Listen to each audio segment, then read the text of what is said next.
Hey guys, Scott Adams here. It's been a little while since I did a LinkedIn Live, but I'm ready to get going again. So today, being it's the first week of March, meaning that we're just about a month away from April, there's something big new coming from Visa that I think some of you know, some of you may not. We've seen it around quite a bit. Some people have been posting on it, and I've held back because I wanted to make sure to have really good information. So VAMP, the Visa Acquirer Monitoring Program, is coming. It starts in April. There's actually going to be, it sounds like a few month kind of period where we can kind of get used to it before they start issuing fines on it. But what this program is it replaces the old dispute monitoring program, or a lot of people know it as the Chargeback monitoring program. And it also replaces the fraud monitoring program. Now, you might think that sounds good, but really it's hard to tell. I think it's going to be difficult for many merchants because what they're doing is they're going to combine your chargeback rate with your fraud rate. Now, in the past, most merchants didn't care that much about the fraud rate because it really was hard to get that number up too high unless you're a really small merchant. Unless you're a really big merchant. But now it's going to count just like a chargeback. And the problem with this is that most merchants don't even get this information.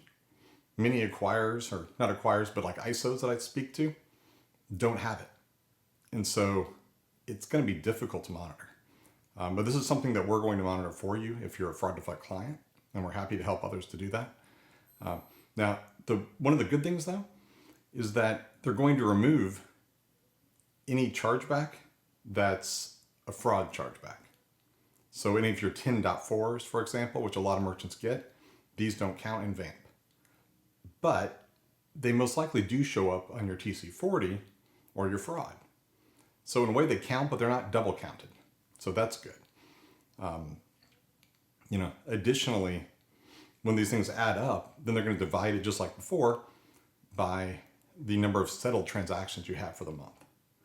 So, refunds, doesn't matter if you've done refunds, those stay in your settled transactions. But we'll see. Now, the other thing they're going to do is they're going to do something called an enumeration rate. This is whenever a card is authorized and Visa detects that it's an enumeration attack. So this could be something like card testing or bin testing, these kind of things.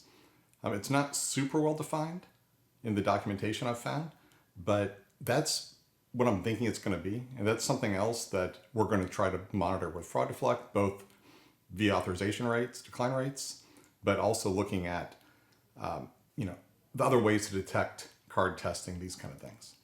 And so this is all something we're going to provide on our dashboards coming up really soon. And also happy to help other merchants figure it out.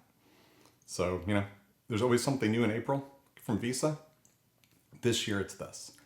It could be good for some, might not be great for others. So just need to figure it out. So before April, I highly recommend you figure out what your VAMP rates are versus your chargeback rate or your dispute rate and your fraud rate.